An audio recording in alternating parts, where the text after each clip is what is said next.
This podcast is powered by Pivotal Moments Media. Check out our education, content, and more at pivotalmomentsmedia.com. Hello, everyone, and welcome to Life After the Military, a show completely focused on reversing the trend of veteran suicide, homelessness, and problematic transitions by helping veterans transition from military to civilian life and strengthening the mental fitness of our active duty military members, veterans, and their families. Our show is powered by Pivotal Moments Media, an organization on a mission to strengthen mental fitness worldwide for all. Go check them out at pivotalmomentsmedia.com to learn more. My name is Lee Elias, and I'm joined, as always, by my good friend and co-host, Howie Cohen, and we are privileged to have our special guest, Sergeant Major retired Topaz Navarro, with us today. Topaz served for over 27 years in the United States Army in multiple roles, including support of the military intelligence community for over 20 years in Army's Special Operations Forces units. Topaz is the founder and owner of Escape Velocity Academy, and also serves as the president of the board of directors for the Work Play Obsession All In Foundation. Topaz, it's our pleasure to have you with us today. Welcome to Life After the Military. No, guys, thank you for having me. I greatly appreciate it. Thank you. No, it's great to have you. I'll tell you what, we had a great intro call before this episode. I can already tell this is going to be a fun one. But we always start with the same question, Topaz. Again, you served for 27 years in the Army. Tell us how you prepared and executed your transition out of the military to the private sector. What went well? What did not go well? What would you do differently, knowing what you know now? And what can you share with our audience to help them out? Yeah, no, I think that's a great question. And I love opening with that because, it's so recent, right? And I'm about 6.5, 7 months out now, right? Wow. So it's all fresh. Yeah, it's all fresh and it's all right there still at the forefront of my mind. And, I'm very unique in that I like to say I'm thankful for COVID, right? You don't hear that very often, but I can definitely say that because although most of my transition was done virtually, there were no operational requirements that impacted that transition because everything was essentially shut down, right? So there were so many, all the movements were restricted and people were told to kind of work from home to kind of keep the force, control and not, or to control the spread. So I went through the typical, transition assistance program and did a lot of the courses on my own because I had time, right? It's that thing that we hear a lot from service members is they weren't allotted time. Right. I was fortunate that time for me was not an issue. And the other key piece to my transition that I tell people all the time now is, LinkedIn. LinkedIn was huge for me because I came from an environment where, we were such a small population of the military, and we were so, I'll use the word segregated from because of what we did. Our network was really restricted to those people that were within the organization, within the network. And to build a new network was critical for me. And just going out on LinkedIn and then establishing connections and being open on what I was looking for in the future was hugely beneficial to my transition.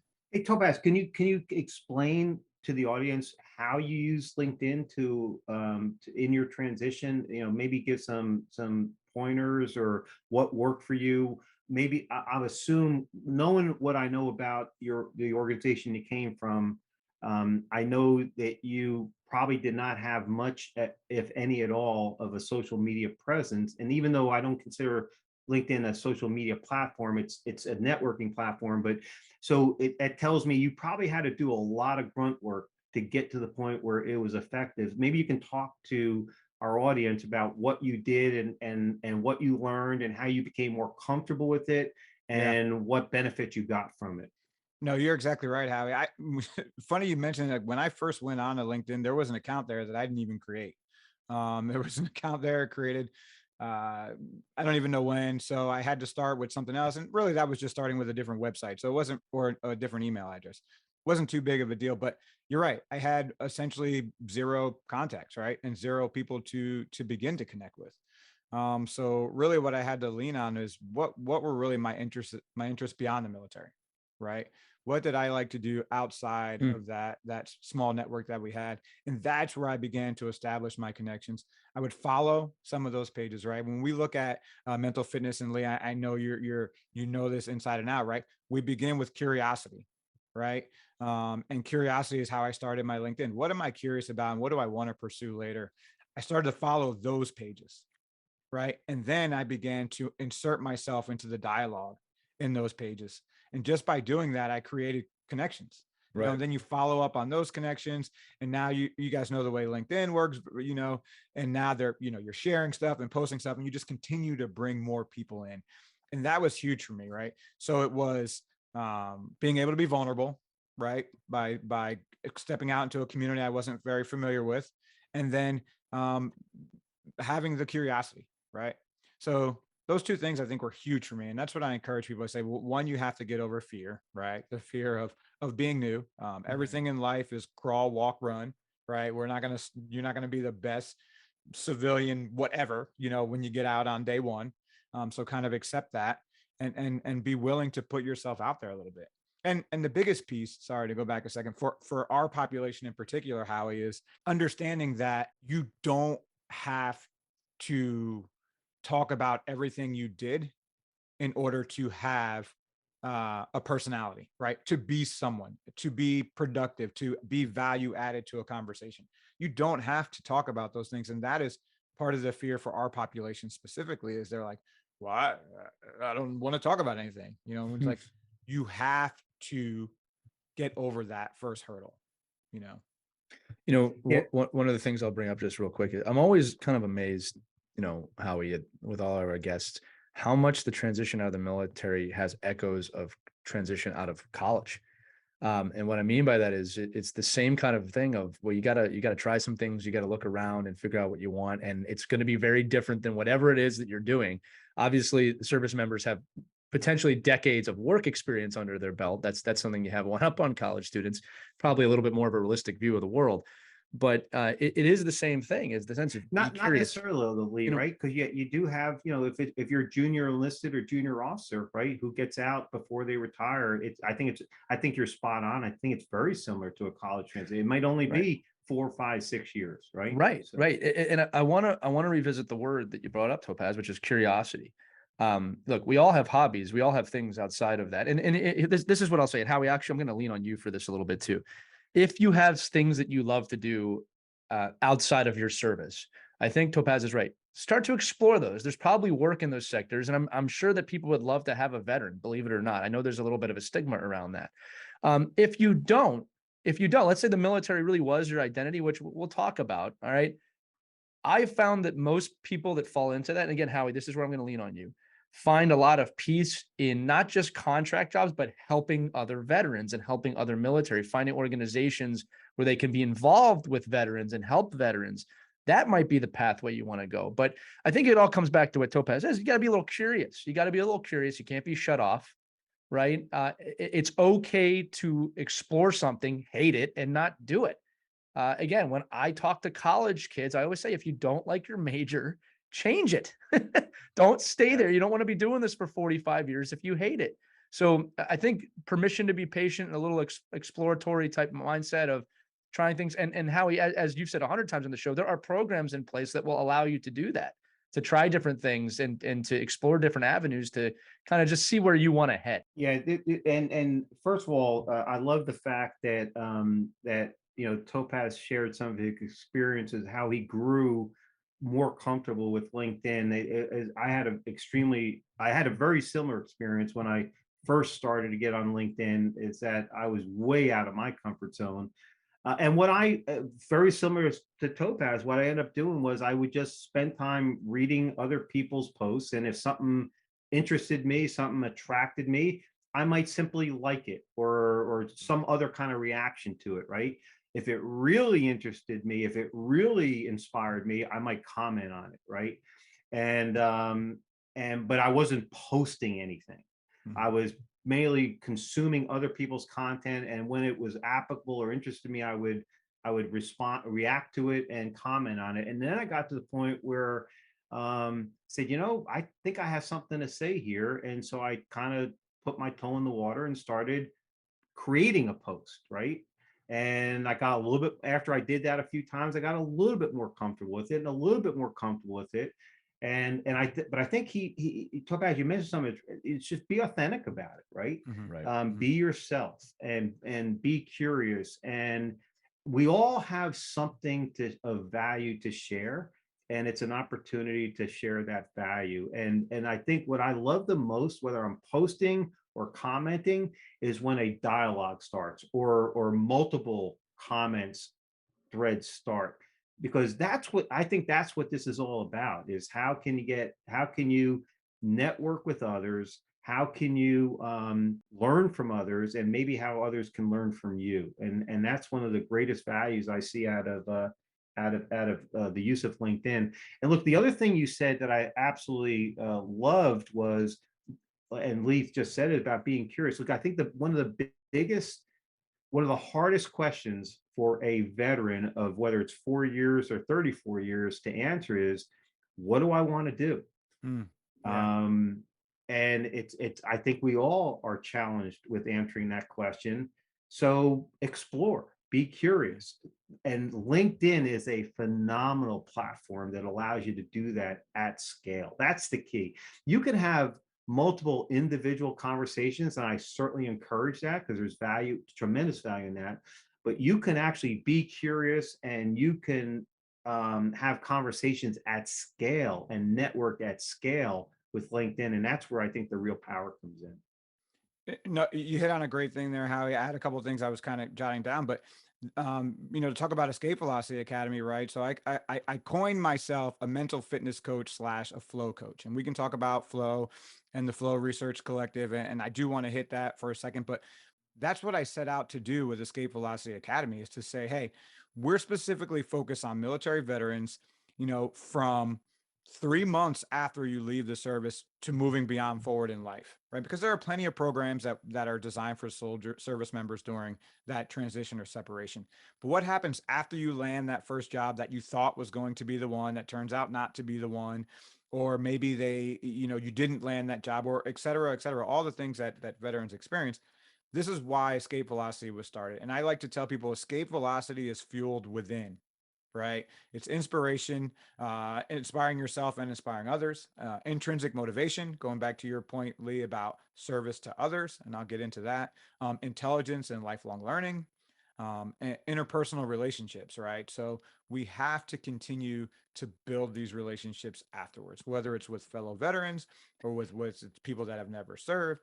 You build that network. So that's the focus at Escape Velocity, and that's why I started that business. But to go back a second, you hit on this thing about helping other veterans, right? And when it boils down to it, service members just want to continue to serve. They just want to continue to be of service to others. And that's why some of these nonprofits have a hard time getting veterans to come out to their events, is because they want to help serve others. They don't want to feel like they're the one. Right. Totally agree. Right. Yeah. So Yeah. it goes back to what we were talking about with curiosity too, right? So where you can find an area where your curiosity overlaps with a problem in your community or in the world, that is where you're going to find some type of career that you can chase down, that, or people can call it a passion, a purpose, Topaz, say that again. That was really well put. Yeah. So I said, if you and this isn't mine, right? This is taken from the flow. It's a thing that we teach, right? We walk people through. We say 5 things that you're curious about, right? And you begin to explore those curiosities. Then you look into your community or in the world, if you're at a larger scale, and say, what are some of the issues that overlap with these things that I'm curious about, that I love to explore? And where those things intersect, where they overlap, that's where you're going to find a career or something that you're going to be passionate about, and that you're going to wake up in the morning and say, I want to kick this in the ass today. That is an awesome way of looking at what overlaps curiosity and community. That is a really amazing way of looking at it. I've never heard it put that way before. And that's the sweet spot. And when I think about the things that I do in my life and all of the projects that I do, that is the point, right? That's where they intersect. And that's why I do it. Right. Like and because just being curious is not enough. I'm curious. Will the Flyers ever win a Stanley Cup in my lifetime? I don't know, but I don't work in that area, right? I'm just curious about that. Lee, But, I'll be able. I can answer that. Howie, I don't want question. your answer. The to that. answer is I no. don't. I don't want to hear your answer to that. All right, you got lucky in 2018, and I've been hearing about that ever since. Anyway, look, getting back to the point. I was Topaz, I'm a Caps fan. Just so Yeah. you know, Hey, Caps. I live in the DMV, so I grew up watching the Devils all the time. Now I get to watch the Caps all the time. So, So you've won your whole life. I don't want to hear. We're getting back to the topic at hand. The Devils and Capitals fan. Anyway, look, where curiosity, your curiosity and community overlap. That is a really great way of looking at this. I've never heard it put that way before. I even wrote that down. Yeah, So and I know why you're writing it down too. you probably do. We'll get back to that later in the episode. But Howie, if I can, the next question was actually about this anyway, correct? It was, and we're actually on the topic, but there's actually another point I'd like to draw out that I think a phenomenal point that Topaz just made, and I actually did a course, about a month, I guess it was in May, so it's almost several months ago now. It's with the Leader Transition Institute, and their course is changing focus from we to me. Mhm. It is a 4-day course. And I love the fact that you brought that up, because you're absolutely right. There is look, everything we've been trained to do in the military was about team. Yeah. If you are a leader or being trained as a leader, it's you put the mission and your people before yourself, right? I mean, it is ingrained in you from whether you're going through boot camp or you're going through your officer training, initial training courses. It's always about put the team before yourself. Right. And that's a great way to live your life in anything you choose to do, except your transition from the military. Yes. Right. Mhm. Except your transition from the military. And I don't mean this from a selfish point of view, right? And so I'm going to qualify what I just said. You have to absolutely put yourself first in your transition. When I say yourself, I'm talking about you and your family. If you don't, you potentially are setting yourself up for problems. Okay.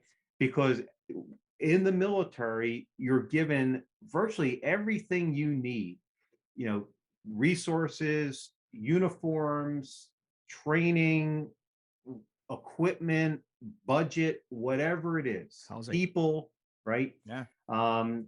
That ends the day you exit the military. Now it's all on you, right? So what you have, and listen, any effective leader knows that if he or she wants to be the most effective leader he or she can be, then they got to make themselves the best they can be so they can better take care of others, right? Well, this exactly applies to your transition planning, your transition preparation, and your transition execution. There is a point in time, and it may be at the 2-year mark, it may be at the 18-month mark, it may be at the 1-year mark. I encourage it to be as, push it, get upstream as far as you can. But at some point, you got to say, okay, I'm getting out. And now I got to focus on what I have to do to best prepare myself and my family to have success when I take the uniform off. And that's what I mean by changing the focus from we to me. And that's not being selfish, that's being prudent. And if you do that and you do that effectively, you'll have a reasonably low stress, high success transition that will now help you navigate. And you mentioned, that the Escape Velocity Academy focuses on, after the first 3 months after that someone gets out. Look, Lee's heard me say this before, but it's worth repeating. Dr. Joe Gerasi and his team of clinical psychologists, based on the data and research that they do to prevent veteran suicide with the Department of Veteran Affairs, has literally labeled that first 12 months when you get out of the military as the deadly gap. The likelihood of a veteran committing suicide increases 2 to 3 times in that first 12 months. So how can we help transitioning veterans, spouses, and families navigate that deadly gap, right? And by properly planning, preparing for your transition, and then executing your plan will, I think, prepare you to safely navigate that 12-month deadly gap. So I love the fact that you recognize that Escape Velocity Academy is focused on that. So the first question I have for you is, how did you come up with the name? It's kind of an interesting name, and I would love for you to share much more about the academy and the services that you offer. Yeah, sure, absolutely. Thank you for asking. So I came up with the name. My daughter's name is Eva. My youngest daughter is named Eva. The middle daughter hates this fact, but my youngest daughter is named Eva. So those are her initials, EVA. So I just Oh, wanted to okay. really play with her initials. It goes back to curiosity, right? I was like, this is what I want. How do I make this happen? But then I thought about what we said earlier, right? Escape velocity is fueled within, right? And we're like, hey, you have this, if you want to call it a North Star, you have this object that's out there. Some people call it, right, a BHAG, your big hairy audacious goal. You have that. In the flow community, we say you're impossible, right? You have your impossible, and we're trying to build up the momentum, right? The trajectory and the momentum to get to that impossible. And really, if your impossible is dedicated to service of others, you're never going to get there, right? But you're going to have that positive trajectory to continue to stay and work towards getting there. So that's kind of where that came from and what that means to me. And I like to tell people, hey, at the end of the day, it's all about trajectory, right? We may not have made the progress we wanted today, but was it positive? You know, when I mean positive, positive doesn't always mean what we think of as positive, right? Sometimes lateral movement is positive, right? You guys that have done land navigation before, you know that sometimes going up the mountain, you've got to move laterally, and that's still positive. That's still progress, right? So as long as we have upward trajectory, we're on the move, you know, and that's where that came from. And right now, it's a lot of speaking, you know, speaking engagements when I can get them, or just being active on social media and having communication there, whether it's one-on-one or to small groups. That's where we're at now. I kind of have a new thing I'm on, and I'll introduce you guys to this, and then we'll move on. I'll just kind of bring it up briefly, but I'm exploring the use of drones to elicit flow states, right? Because we know how gaming has positively impacted mental health. Now I want to take and add on, right? When you're flying drones, you're on, I say on the sticks, it's the same thing. You're still on your remote, you're still on the sticks, but now we want to take that outside and put it in nature, right? And combine the novelty, the complexity, and of gaming, really, right? And being on the sticks and the challenge of maneuvering that aircraft and put it in nature. So you bring in all the benefits of being out in nature. So that's a new thing I'm exploring now. Now you can create these events or these gatherings where you can bring people together and have community that way as well. So something new I'm exploring. You know, first of all, I love the name. I love how you got to the name. So that insight, that context is actually absolutely beautiful. I'm reminded, and Lee, you'll appreciate this. You know, my oldest son connected several years ago with very interesting guy who was a rap singer and rap group manager out of Atlanta. His proper name is Charlie Jabbely, but he went by several monikers: CEO Charlie, Charlie Rocket, whatever.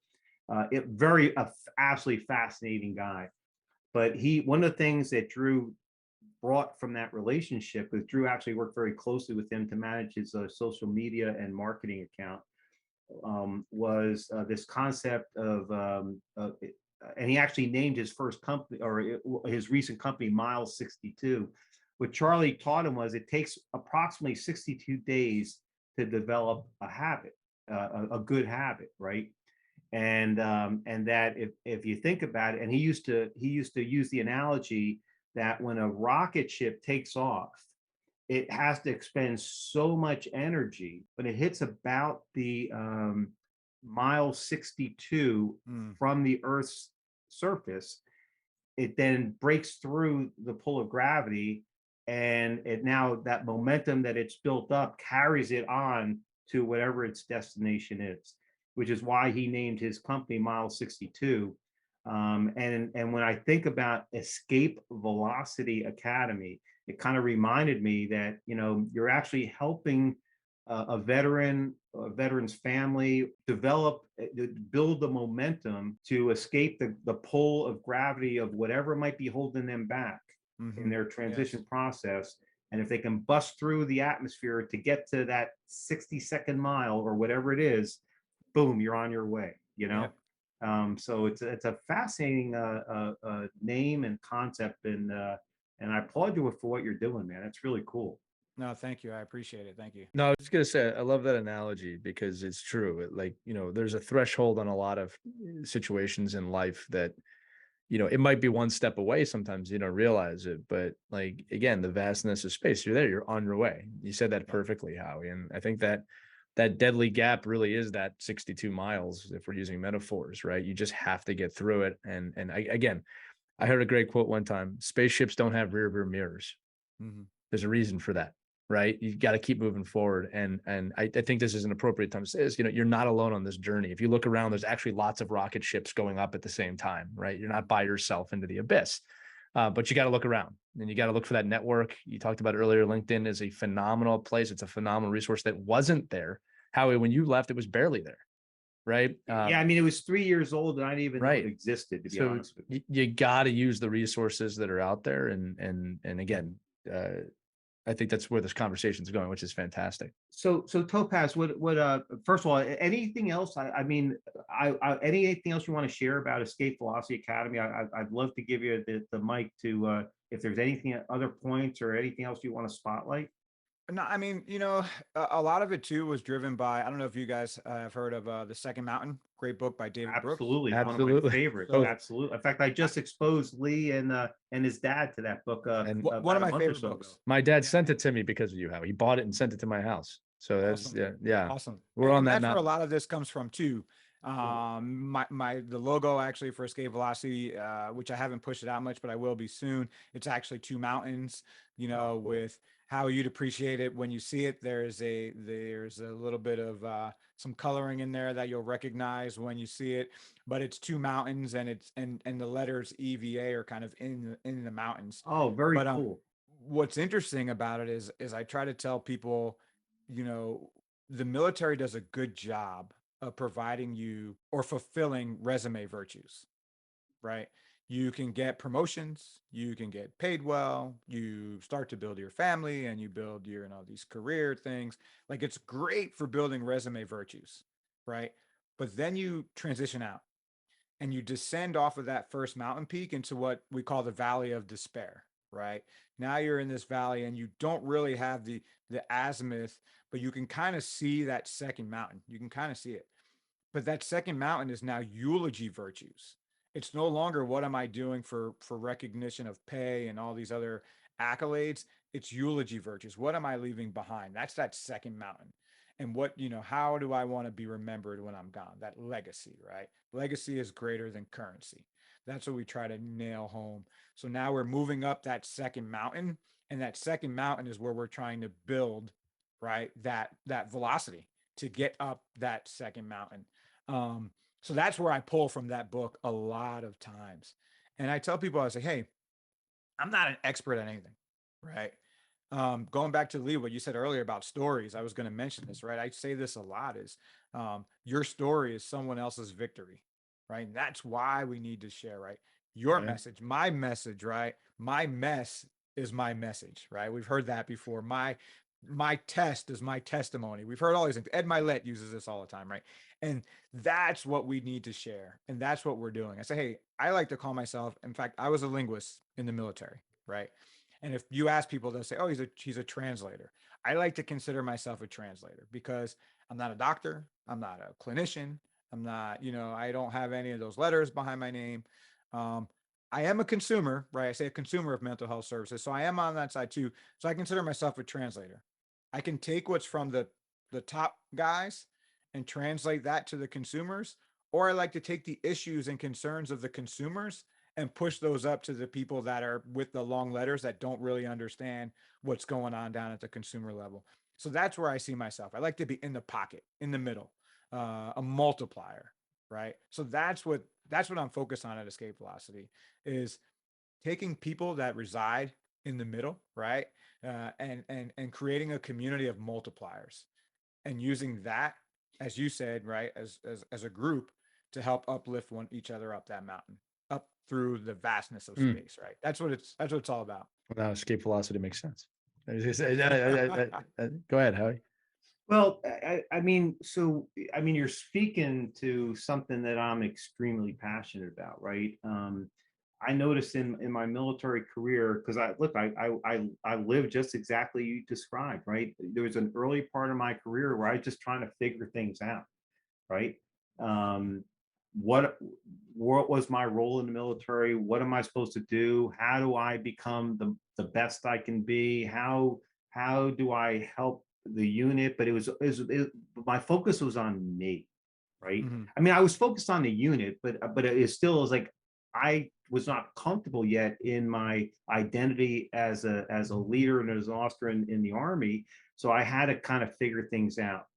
And when I think it was about to the rank of major. So I had already been promoted from second lieutenant to first lieutenant to captain, captain to major. I was a platoon leader. I was a company commander, served in several different staff roles. And I think it was when I got to the rank of major, and I realized that I got to where I was not necessarily because of me, but because of others that invested in me, that mentored me, that coached me, that helped me learn, grow, and develop. Right. Yeah. And then I think about the rank of majors when I realized, okay, now it's time for me to start doing what people did for me. It's time for me to start doing for others. Mm-hmm. I still need to work on me and continue to grow and develop as a leader and grow and develop as a technical expert in what my field was. But I needed to make sure that now I was investing time, effort, and energy in coaching, mentoring, and developing those around me and below me so that they could grow and develop the way I had the opportunity to grow and develop. And when I read and listened, actually I listened to the book. I haven't read it. I've listened to it several times. It occurred to me that that's when I think started climbing my second mountain, right? And I've been climbing that mountain ever since. And I absolutely love the fact that you're basing your business model on that concept, because I think David Brooks wrote a freaking masterpiece. Yeah. I think that's awesome. I really do. No, thank you. And you guys are helping immensely, by helping me get the message out, because that's the challenge that we've all seen, especially for the male military community, right? Or male military veteran community is how do we tackle these things and how do we address these things and how do we find someone that we relate to? And that's why I said earlier, and I won't stay on this for long, why I said earlier, I like to sit in the pocket, sit in the middle, is because when you go on social media, right, it's a highlight reel. So everyone is the best at what they do. They have the greatest this, the greatest that, or it's the flip side where they're at the worst of the worst and they're terrible and this. I like to be in the pocket. And I want people to say, this is somebody that I can relate to, right? And this is someone that our relationship, although it's a coaching client relationship, if you want to call it that, but we're still helping one another, right? It's not all about, and this is the last thing, I'm sorry. This is where we talk about, for me, where I struggle with mentors versus coaches, right? Because a mentor is, hey, this is what I did, this is how I did it, and I think this is good for you. Whereas a coach is, I'm going to ask questions to elicit what's already within you. Right. We just need to bring it into the open. I know you guys know this already, but that's where I want to be in that pocket of being a good coach and asking the right questions. No, and a few things about that. One, great questions demand great answers. Like that's like almost my golden rule of podcasting is that if you ask great questions, you will get a great answer. If you ask a broad, simple question, you're getting a broad, simple answer. Yeah. The other thing, just rounding this out before we move on to kind of work play obsession is like, how you said this too. Howie and I, it's funny. Howie's my mentor, but we coach together too. Kind of rounding that out. And one of the things that we do when we talk to sports team is I present this. It's from the military: team, teammate, self. That is the order in which we prioritize. And when we get to the self portion of that, because I think everybody here understands team comes first, teammates second.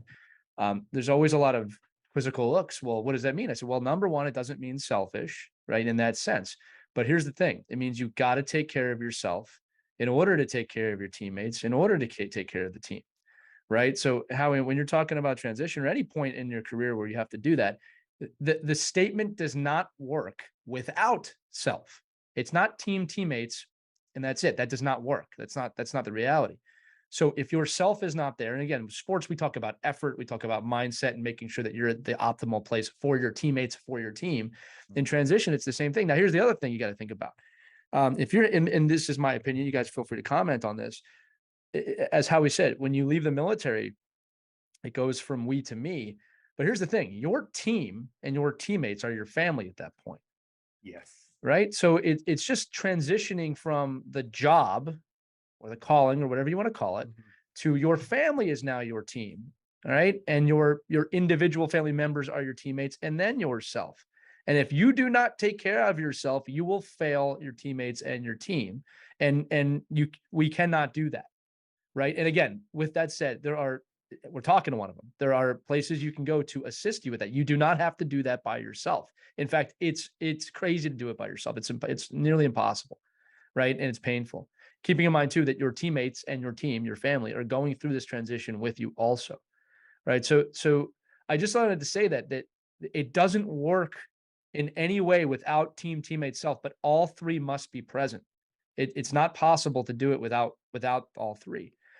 So again, if you're fighting the feelings of, I must serve others. Hey, you're right. Serve your family, right? Serve your family. We all have a family, whether it's wife and kids or just family, right? You have to, if you need to transition, serve them by serving yourself. You cannot give somebody something you don't have. There you go. Right. If you are dealing with mental fitness issues, which by the way is that's not wrong. Right. If you don't get the help, you can't help the other people. Right. And maybe help's not the right word. Right. We talk about all the time that mental fitness is an ongoing process. You don't achieve it. Right. You work at it. So anyway, I'll get off my soapbox. I just wanted to kind of reiterate that because I think it's important when we're talking about focusing on yourself that you're doing that to help your team and your teammates, whoever that is. And maybe it's a job, maybe it's your family, but your family has to be the team. After I actually think it's very really important. go It's ahead, very important Topaz. because I'm sorry. It's very important because, and this is short. It's very important because we say self-care is not selfish, right? It's You not. cannot pour from Yeah. an empty cup. People have heard that over and Right. over again. They have to take that to heart. You can't pour from an empty cup, right? So I agree with you 100%, and I thank you for sharing that. Yeah, and I think that's absolutely brilliant. It's funny, Lee. I had exactly the same thought that I was going to make when you were done, and you made it for me. That's exactly it had never occurred to me before. And how many times I've heard you say, teammate, self, and that's exactly what you just described is exactly what came into my head. And I think that is an extremely healthy way for transitioning veterans to look at this as, you're still operating according to that principle. It's just you're just changing how you're defining teammate, and self. Right. No, that's brilliant, absolutely brilliant. It's perfect. Yeah. And just remember that there are other selves within that team, right? This isn't something you have to do by yourself. Look, when my wife transitioned, and Howie, I've talked about this, and Topaz, you haven't heard this. I was actually shocked at how difficult it was for me as well. It was very hard for her, but it was very hard for me too, because I had been living the spouse life in the military, living the good life in the military for a decade, and suddenly I was faced with these challenges, but I remember thinking, wow, okay, I've got to work on myself. But I also remember thinking we can do this together, right? That's kind of the other side of it. I wasn't alone. My wife was dealing with it. My kids were dealing with it. Let's do this as a family. And again, my wife definitely had I got to do this myself at times, right? And we would talk about it. So you don't. I'm here too. Those are tough conversations to have. Anyway, I don't mean to digress. Howie, I appreciate the compliment. And Topaz, you too, because that's how it has to be viewed. And as veterans, you are more prepared for that than most. That this is where the difference is from college graduates to someone who served. You're more prepared to understand this philosophy than a kid whose college is just taken care of. Right. So anyway, let's keep going. Yeah, so Topaz, what I'd love to, in doing my research, identified obviously that you serve as the president for the board of directors for Work Play Obsession All Yeah. In Foundation. So I'd love for you to tell us about the foundation, tell us who can benefit from it, just kind of educate us about what it's all about. Yeah, sure. So thank you. So the Workplace Obsession All In Foundation was founded in 2019. And it was really my way of dealing with depression at the time. I was doing a lot of jujitsu at the time, a whole lot of jujitsu, probably 6 or 7 days a week at the Wow. time. Jujitsu has been found to help with mental health, with post traumatic stress, and things of that nature. So I was deep into jujitsu and the benefits of it. So we started out initially, we were doing just organized events for veterans and civilians to come and do jujitsu together. That was it. That was how it started out.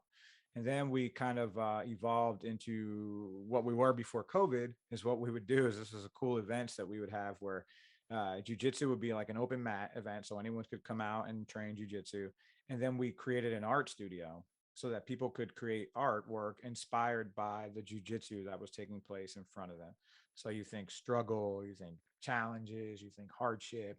It would elicit those emotions from the artist, and then we turn it into an art gallery, and they could explain why they drew what they drew or painted, etc. So that's where it went. We were doing that a couple times a year. We got hit hard by COVID. And then after Mm. COVID, we haven't really made it back yet after COVID. What we ended up doing, almost as important, is we shifted all of our focus and energy into other nonprofits, right? So that's where I spend a lot of my time right now.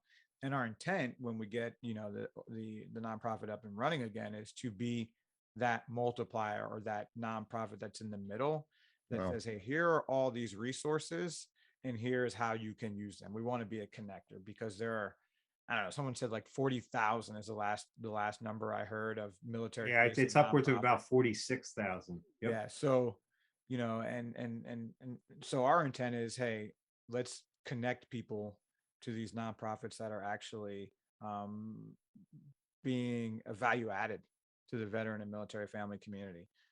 So that's where our focus is now. But from an effort piece, is we've kind of the board itself, the members of the board itself have kind of split out, and we're all serving different organizations in different ways, which is why I mentioned Burbiz earlier, which will be tonight, supporting their effort. I'm the vice president of NAMI Howard County, the board of directors. So that's the National Alliance of Mental Illness. No We kidding, start, really. yeah, in my county, in Howard County, in Very Maryland, cool. we started a veterans peer support group. So we meet the first Monday of every month for an hour and a half, and it's open. It's virtual now. The beauty of virtual is you can be anywhere. Right. We reside in Howard County, Maryland, but we get veterans from all across the U.S. Right. So we started a veterans outreach group. So Howard County, Maryland Fair was last week. What we every year the fair has an Armed Forces Day where the veterans and military families get in free. What we did this year, instead of having a table, is we created essentially swag bags. We went to different organizations throughout Howard County, Baltimore City, Anne Arundel County, Maryland, got donations from those nonprofits of flyers, resource package, stress balls, etc. And we built these swag bags. So any military veteran, active duty, or family that showed up to get in free, they said, "Oh, by the way, thank you. Here's this bag with resources and organizations and everything already there." And they had it all within one bag. So those are the things that we're really focused on right now. It's raising awareness of the larger nonprofits that are rocking and rolling through COVID and moving forward and getting people to them. So listen, I would love, if you're comfortable, I would love an invitation to to the working group, the veterans group that you say you meet what, monthly, weekly? We meet the first Monday of every month. Yep, Yeah, the so Veterans if Peer I Support would Group. love Absolutely. an invitation to one and just kind of observe what's going on. That would be absolutely awesome. So hey, as you were describing what you were doing, are you familiar with MVP, Emerging Vets and Players? Yes. Uh-huh. Absolutely. Have you connected with that organization at all? I connected online virtually with some emails. Maybe I don't think it was through LinkedIn. I think it was some emails. My initial point of contact was in Nevada, but I haven't connected with anyone here on the East Coast. Yeah, so they continue to expand. So for our audience that may not be familiar with what we're talking about, Merging Vets and Players is a nonprofit that was started by Nate Boyer, who was a Special Forces, I think he was an NCO, right? A Special Forces NCO, and then pro football player. I think he was a long snapper. And oh guys, I can see his face. He's on Sunday Football. Jay Glazer. Yes, that's it. Yeah, Jay Glazer. Jay Glazer and Nate Boyer started this foundation several years ago. Jay actually wrote a book.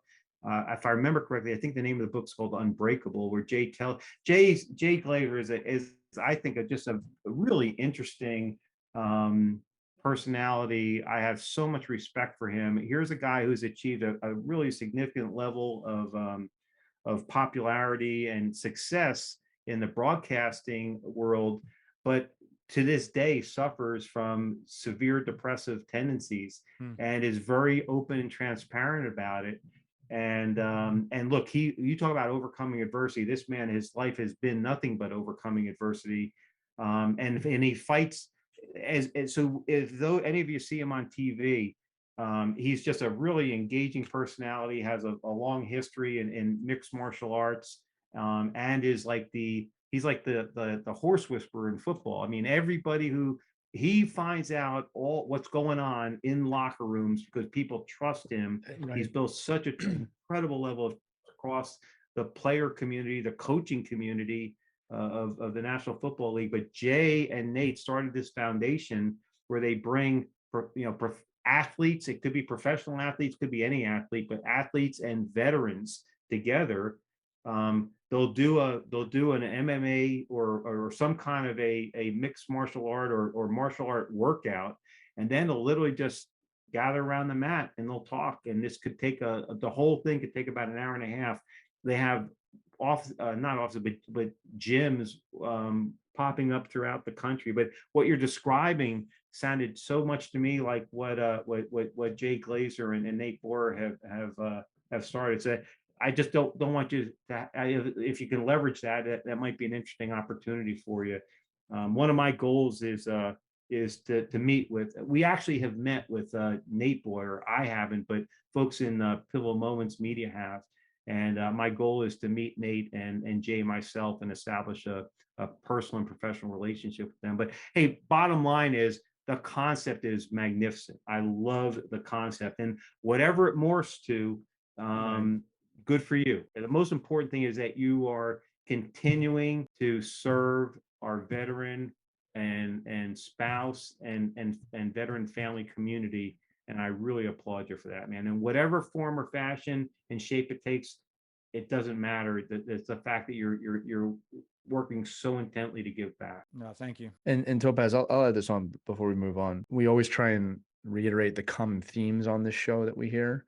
And what you did was found a community immediately, and it was jujitsu. You found a community, you built a community.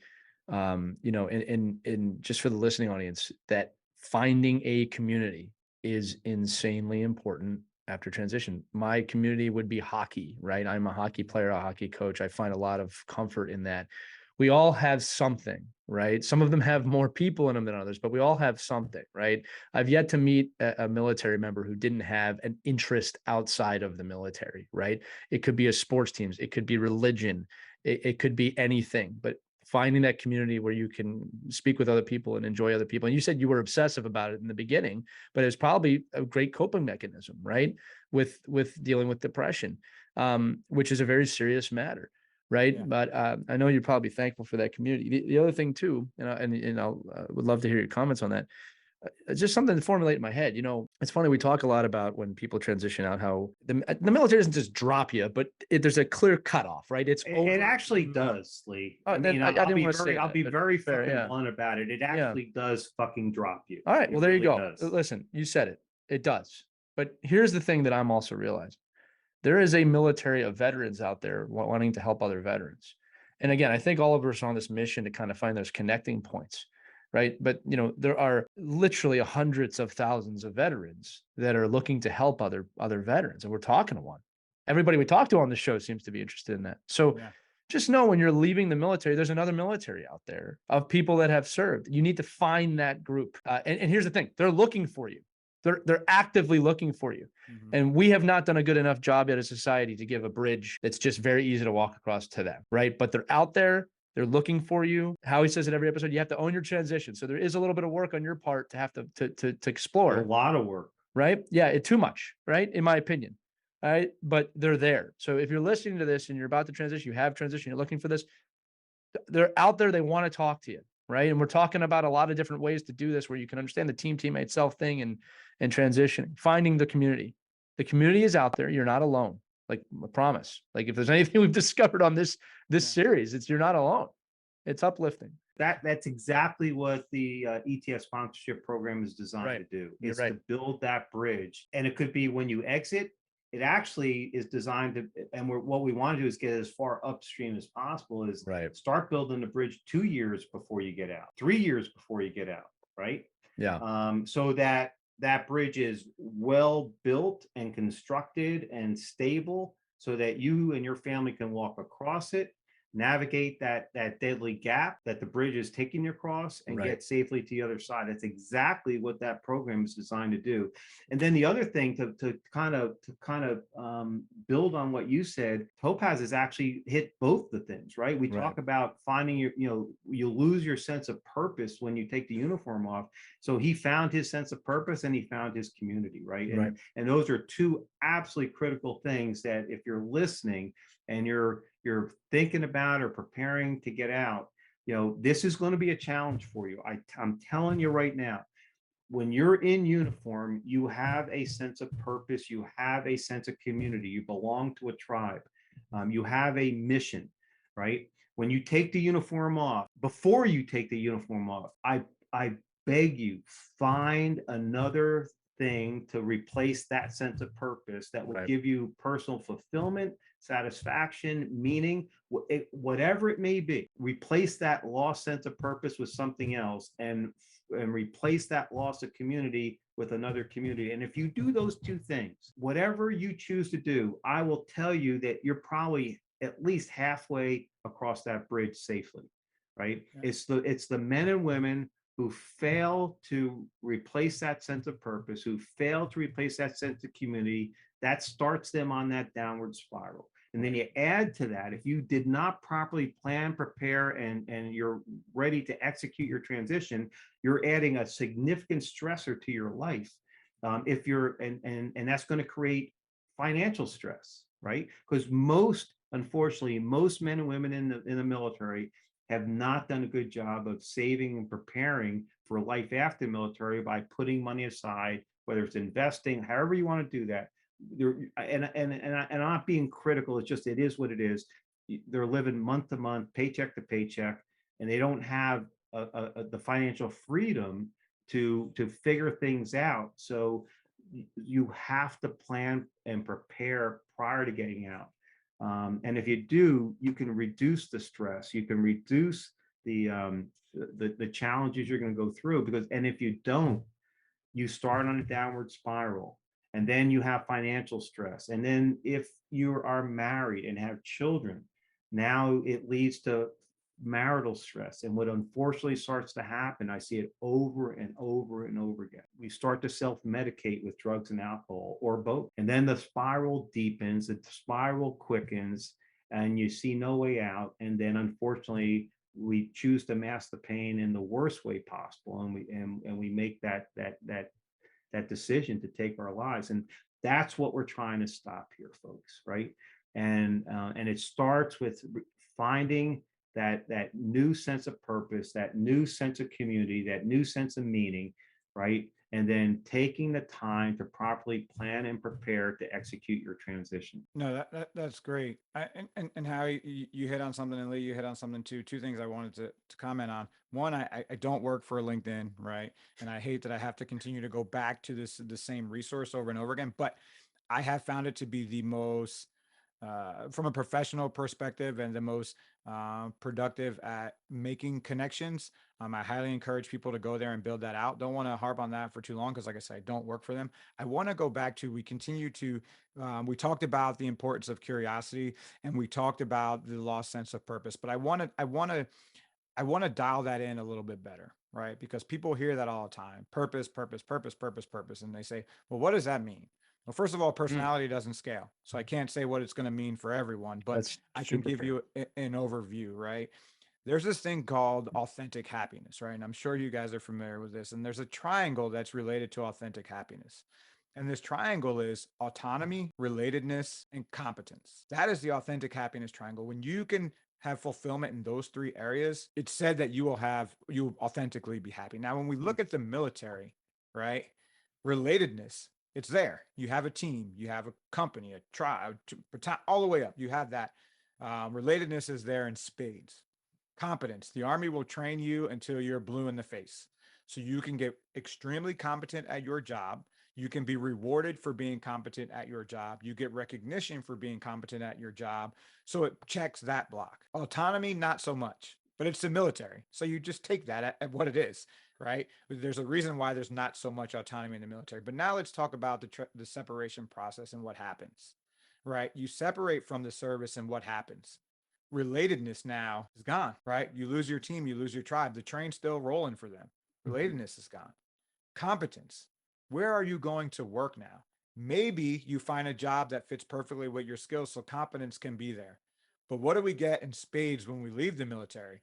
You get autonomy. But what happens with autonomy when you don't have relatedness and you don't have competence?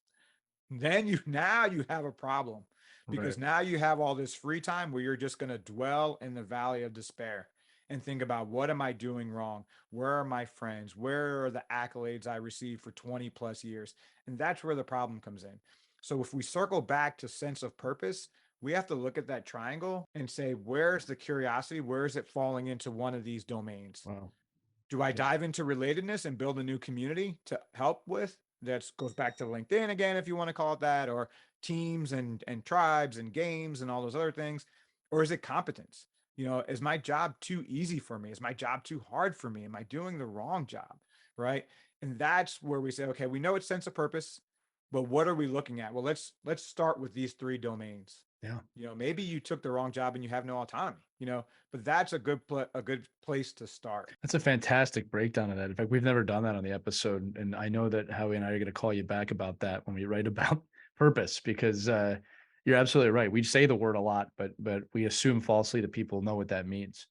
Right. And that's a great breakdown. That's an exercise for the audience to do. Before we move on, it's that time. It's Howie's favorite time of the episode. How are you going to like this one? So Topaz, what I do every episode is I create a book title for you, for the guest. So that if you were going to write a book or another book, if you've already written one, I try and come up with a book title based on our And conversation. I think what we should actually say is when Topaz writes a When book. Topaz, I think it's going to happen. yeah, with a forward by Howie Cohen. So look, you said a lot of great things today. I'm just going to go over some of them. When curiosity and community overlap, that's a great place to be. Obviously, the triangle of the purpose. I think you said legacy is worth more than currency. It's greater Legacy than is currency. Yeah, currency. legacy is greater than That's currency. Yeah. that's a great. These are just great lines. But so what I love that you kept talking about being in the pocket. I'm a sports guy. So Yeah. the title I came up with you is the Curiosity Community QB. I like that one. Yeah. I like that. You got to get a good subtitle for that one. I take no royalties or anything like that. All right, but yeah, the Curiosity Community Quarterback. I think that's a great. I think that's you. I really do think that's you. I mean, you're passing the ball to people in those realms, and I love that you said you operate in the pocket. Here's a man for the audience. Topaz is someone who knows kind of where his lane is in this, right? Not that you don't switch lanes from time to time, but I say that about coaching all the time. It took me a long time to figure out where in the sports coaching realm I succeed and I belong, right? And I think everybody just assumes, oh, it's tactics, or it's, that's not my lane, right? I found the gap that I fill, and I love driving in that lane with other people next to me, right? And you're doing that, man. Sorry for the long metaphor, but yeah, I think that you're great. I love it. yeah, I love it. the Curiosity Community Quarterback. And I tell you hit a great point. I am also I'm fueled by people, right? If I could look for a way to say it, is I love being a part of teams, a part of groups, a part of community. And that's what, going back to flow states again, for me, conversations, right, lead to micro flow states for me. Right. So I could talk about flow forever, but if we look at selflessness, timelessness, effortlessness, richness of experience, that's what a flow state is. And right now our dialogue is completely selfless, right? I feel it's effortless. We're just having a conversation, right? Timeless. I don't know how long we've been on, but it's been flowing well. And richness, I'm extremely gratified by and grateful for the conversation that we're having. So these are mini flow states for me. One of my other things is when people say, what's the meaning of life? And this could take forever, but what is the meaning of life? The meaning of life is achieving the next flow state. And if you break that down, everything we do in life is to get to the next flow state. That could be watching your child play a sporting event. That's going to be a flow state for you, right? So everything leading up to that event is building to that flow state. If my flow state is going to swim in the pool, everything in my mind is focused on that next workout. So we say, what is the meaning of life? The meaning of life is getting to that next flow state and how we design our life so that we can get there. Yeah. And create more. Right. And create more. Yes, reliably and repeatedly. Absolutely. The metaphors could keep going here. You are the quarterback to help people get across that line of scrimmage. Sometimes it's a pass play, sometimes it's a run play, sometimes the play doesn't work, but we got to keep moving the ball forward. Howie, do you have something you want to say before I jump in? So that is such a fascinating concept, Topaz. I have never, because I've always chosen to define flow state with a sport, right? And getting in the flow, an athlete who gets in the flow, right? In fact, Lee and I just covered this last week with our team building, team bonding event with a junior ice hockey team. I never thought about, and you're absolutely right. I mean, as I reflect on conversations conversation we're having right now, conversations I had last night as I got together with high school friends that I choose to have everywhere I go, because it gives me a sense of gratefulness and calm and peace and just excitement. It is exactly when I played. If I achieved a flow state playing a sport, it is exactly the same feel. I never thought about that. Yeah. Which was what motivates you to keep seeking it, right? It just motivates. If you're open to it, it motivates you to keep seeking it, because it makes you feel good. Hopefully it makes everybody else involved in the conversation or the event feel good. That is a fascinating concept, man. And Howie, I would add in too that, we talk a lot about present moment awareness, and if you can continue to practice that, you can be in a flow state most of the time. Yes. Oh my God. Follows focus. Right. Absolutely. And I always say this too. Look, it's my mind is constantly wandering, but like that journey of me bringing myself present over and over again, I'm constantly feeling like I'm in a flow state. Again, this is just me talking, but I practice that so much that even when I'm not, I'm actually very aware that I'm not, and I'm very patient with getting myself back there. Right. It's a very peaceful process for me in this point in my life. Now I'm very blessed in that realm. Right. But what I'm saying is that, look, the other thing too, if we're talking about the meaning of life, which is always a great topic, I love your definition. I always said too that you can learn pretty much up until the end, right? Barring you don't have some sort of mental problem towards the end, right? But learning is wonderful, right? You can learn till you die. So if you mix these two things together, you can constantly be in a flow state, right? And I think that should be the goal. Right. And with no judgment, with blameless discernment, as we always say, you're not always going to be there, but the practice to be there. Like, I'm never going to be a monk. I always say that I'm never going to be a Hindu monk or whatever, just sitting on a hill. I don't think that's a hairline for it though. Hey, listen, bald is beautiful, Howie. If you want to join, let me know. Okay. I'll bring the clippers up there. My point is you can be pursuing this. That pursuit is the journey. That journey is the gift. Right. And I think we have to learn how to enjoy that a bit more, because you only have the time you have. And in the grand scheme of things, it's not a lot. So you might as well take time to enjoy it. So I agree wholeheartedly. Absolutely. It's just look, it's not easy. I don't want to make it sound like it's snap of fingers and you find some spiritual happiness. I'm just saying this is something you can pursue. It's worth pursuing. Topaz, I just want to move on to the final question here, because it's an important one that we ask.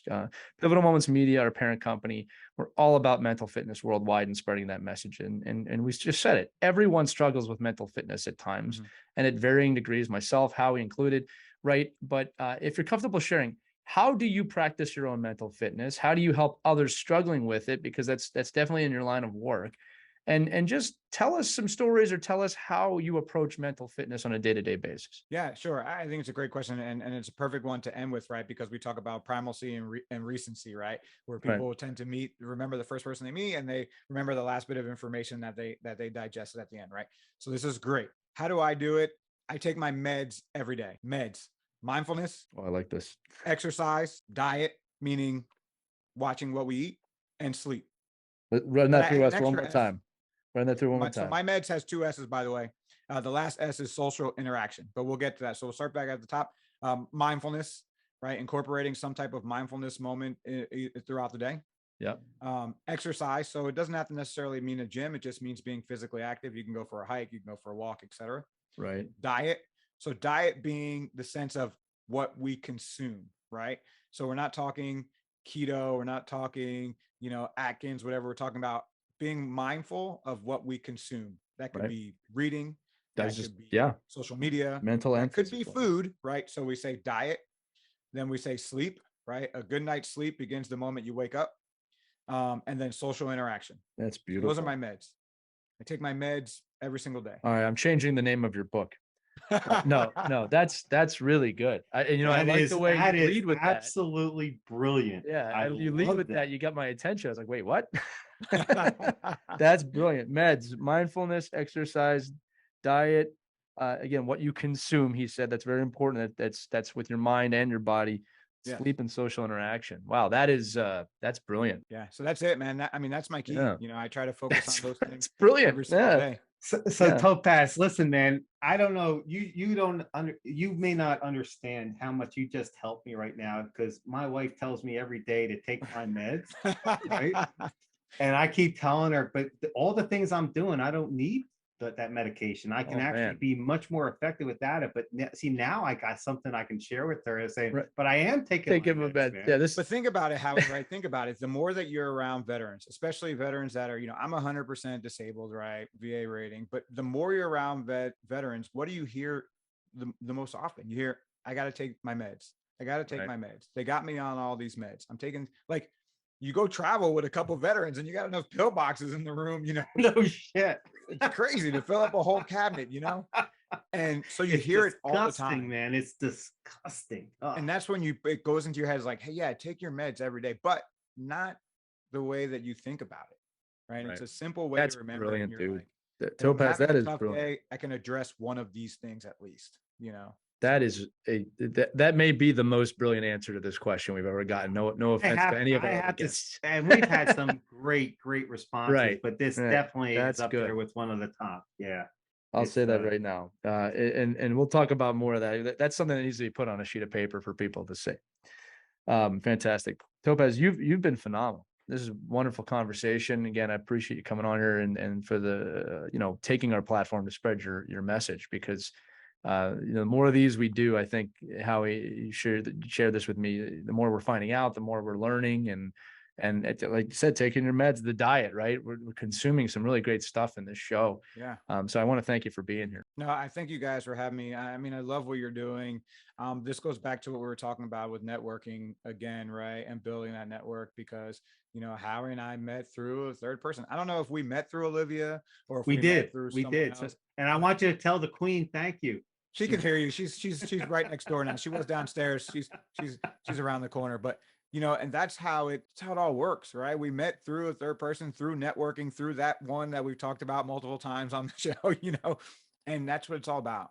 It's relatedness, social interaction, building that network, because as you said, Lee, that really speaks to me. You're not alone. Not alone. You're not alone. We should be ending every episode with that. If you're listening to this and you're having any feelings of that or towards suicide, reach out to us. We're here. We want to hear from you. Right. Any level of that. Right. We're here. We're not doing this show just to hear Howie and I talk, even though we do that a lot. We're actually doing this because we want to help. Right. So yeah, you're not alone. None of you. So listen, that's going to do it for this episode of Life After the Military. Again, we're powered by Pivotal Moments Media. Check us out, pivotalmomentsmedia.com, for all of our episodes. But we have lots of other content too, dealing with women and sports and music and artistry and everything. And if you do like this podcast, make sure to give us a rating, 5 stars, wherever you're listening, Apple, Spotify, wherever you choose to listen to Life After the Military. Those ratings help, and share it with a friend, someone that you know that needs it. That's something we always ask. So for our guest today, Topaz, Navarro, and Howie Cohen, I'm Lee Elias. Thanks so much for listening, and we will talk to you next time on Life After the Military. Have a great day, everybody.